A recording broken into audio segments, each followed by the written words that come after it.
Hi friends, அனைவருக்கும் வணக்கம்.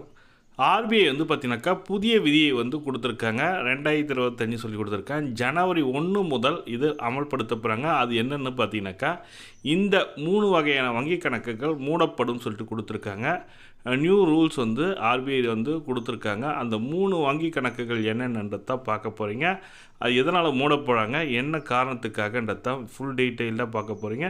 Video skip பண்ணாமல் பாருங்கள். வீடியோ பிடிச்சிருந்தால் லைக் பண்ணுங்கள், கூடிய சப்ஸ்கிரைப் பண்ணுங்கள். வாங்க வீடியோக்குள்ளே போகலாம். ரிசர்வ் பேங்க் ஆஃப் இந்தியா வந்து பார்த்திங்கனாக்கா வாடிக்கையாளர்களுக்கு ஒரு எச்சரிக்கை கொடுத்துருக்காங்க. அது என்ன எச்சரிக்கைனா, ஆர்பிஐ நியூ கைட்லைன்ஸ் 2025 அப்டேட்னு சொல்லி கொடுத்துருக்காங்க. சமீபத்தில் இந்திய ரிசர்வ் வங்கி மிக முக்கியமான முடிவை ஒன்றை எடுத்துள்ளது. நீண்ட நாட்களாக விவாதத்தில் இருந்த பிரச்சனைக்கு தீர்வு காணப்பட்டுள்ளது. இந்த புதிய விதி ஜனவரி 1, 2025 முதல் நடைமுறைக்கு வருகிறது.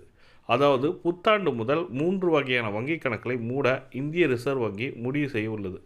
சரி, வாருங்கள். அது எந்த மாதிரியான வங்கி கணக்குகள் மூடப்படும், வங்கி வாடிக்கையாளர் எவ்வாறு பாதிக்கும், இந்திய ரிசர்வ் வங்கியின் புதிய விதி என்ன போன்ற விவரங்களை குறித்து இந்த வீடியோவில் பார்க்க போகிறீங்க. ரிசர்வ் வங்கி அமல்படுத்தப்பட்ட உள்ள புதிய விதி மூலம் வங்கி அமைப்பை மிகவும் பாதுகாப்பு தன்மையாகவும் வெளிப்படைத்தன்மையுடனும் திறமையானதாகவும் மாற்றுவதே இதன் நோக்கம் என கூறப்பட்டுள்ளது.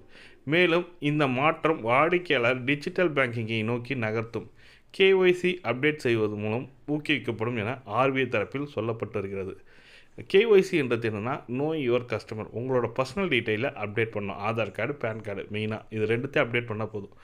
ரிசர்வ் வங்கியில் கூறப்பட்டபடி 3 வகையான வங்கி கணக்குகளை மூடுவதன் மூலம் வங்கி அமைப்பில் உள்ள பல குறைபாடுகளை நீக்குவது மட்டுமல்லாமல் அவற்றுடன் தொடர்புடைய அபாயங்கள் குறையும். வாடிக்கையாளர்களின் நலனுக்காக முக்கியமாக இந்த 3 விதமான எடுத்துகிட்டு வந்திருக்காங்க. அது என்னென்னு பார்த்தீங்கன்னாக்கா, அந்த ஆர்பிஐ புதிய ரூல் வழிகாட்டுதல் என்னென்னு பார்க்க போகிறீங்க.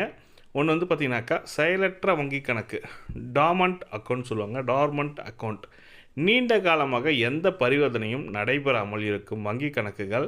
அதாவது 2 ஆண்டுகள் எந்த பரிவர்த்தனையும் மேற்கொள்ளாத எந்த ஒரு வங்கி கணக்கும் பொதுவாக செயலற்ற கருதப்படும் சொல்லியிருக்காங்க.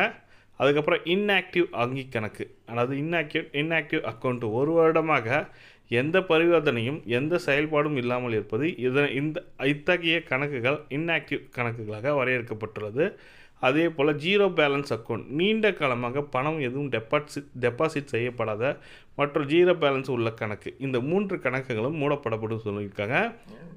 ஆர்பிஐ புதிய இந்த விதிகளின் நோக்கம் என்னன்னு பார்த்தீங்கன்னாக்கா, மோசடி குறையும். செயலற்ற கணக்குகள் மூடுவதன் மூலம் மோசடி மற்றும் அதன் தவறான பயன்பாடு தொடர்பான அபாயம் குறைக்கப்படும். வங்கிகள் செயல்படு திறன் மேம்படும் சொல்லி கொடுத்துருக்காங்க. இந்த inactive account, dormant account and zero balance account இதெல்லாம் மூடத்தினால என்ன ஆகுனா, வங்கி செயல்பாடு இன்னும் மேலும் மேலாண்மையும் மேம்படுத்தி கொள்ளலாம் சொல்லி கொடுத்துருக்காங்க. இதனால் டிஜிட்டல் வங்கி ஊக்குவிக்கப்படும் சொல்லியிருக்காங்க. புதிய விதிகளின் மூலம் வாடிக்கையாளர் no your customer KYC update பண்ண வருவாங்கன்ற மாதிரி சொல்லி கொடுத்துருக்காங்க. வாடிக்கையாளர்கள் கேஒய்சி வந்து பார்த்திங்கனாக்கா வருடத்திற்கு ஒரு முறை வந்து வங்கிகளை டிஜிட்டல் முறையில் அப்டேட் பண்ணணுன்ற மாதிரி சொல்லி கொடுத்துருக்காங்க. வங்கி கணக்குகள் தொடர்ந்து செயல்பட என்ன செய்ய வேண்டும் சொல்லி கொடுத்துருக்காங்க. கேஒய்சி உங்கள் புதுப்பிக்க வேண்டும். வங்கி கணக்கை செயலில் வைத்திருக்க வழக்கமான பரிவர்த்தனைகள் செயல்பட வேண்டும். ஜீரோ பேலன்ஸ் கணக்கு வைத்திருப்பவர்கள் குறைந்தபட்ச தொகையை பரிமாற்றம் செய்ய வேண்டும். ஜீரோ பேலன்ஸ் அக்கௌண்ட்டாக இருந்தாலும் ஒரு மாதத்துக்கு ஒரு வாட்டி அக்கௌண்ட்டில் கேஷ் போட்டு எடுக்கத்தான் இருக்கணுன்ற மாதிரி சொல்லி கொடுத்துருக்காங்க.